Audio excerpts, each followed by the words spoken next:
विधान परिषद निवडणुकीसाठी अर्ज भरण्यासाठी अखेरचे 2 दिवस महाविकास आघाडीचा संभ्रम कायम। उद्धव ठाकरे उमेदवार असतील की नाही याचा फैसला अजून नाही, मनधरणीचे प्रयत्न सुरू।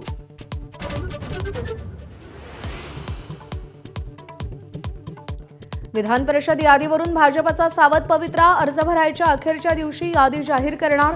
14 जणांची नावे घेऊन प्रदेशाध्यक्ष दिल्ली दौऱ्यावर।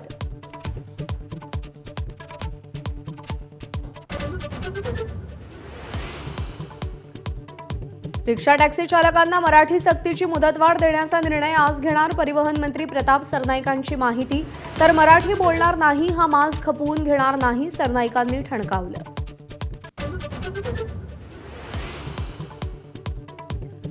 बुलढाण्यात आज आमदार संजय गायकवाड यांच्या घरावर मोर्चा काढणार। प्रकाशक प्रशांत आंबेंसह डाव्या पक्षाचे आणि शरद पवारांच्या राष्ट्रवादीचे कार्यकर्ते सहभागी होणार।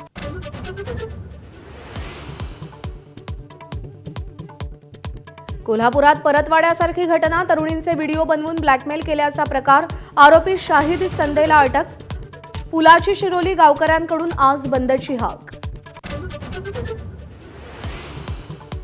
अशोक खरातची पत्नी कल्पना खरात अजूनही फरार। गेल्या महिन्याभरापासून कल्पनाला शोधण्यात पोलिसांना अपयश। शिर्डी अहिल्यानगरमध्ये शोध सुरू। टीसीएस धर्मांतराची मोडस ऑपरेंडी कोर्टातल्या युक्तिवादादरम्यान उघड। पीडित मुलीला मलेशियाला पाठवण्याचा कट होता। धर्मांतरासाठी मालेगावातले काही जण सहभागी। आरोपींनी पीडितेचं नावही बदललं होतं। मीरा रोड येथील चाकू हल्ला प्रकरणाची एटीएस कडून चौकशी सुरू। आरोपीकडे आढळलेल्या चिठ्ठीत आयसिस, जिहाद, गाझा शब्दांचा उल्लेख। सूत्रांची माहिती। इराणचा चर्चेसाठी अमेरिकेला नवा प्रस्ताव। होर्मुझ आणि अणु कार्यक्रमावर चर्चा करण्याबाबत उल्लेख। डोनाल्ड ट्रम्प मात्र इराणच्या नव्या प्रस्तावावर नाखुश।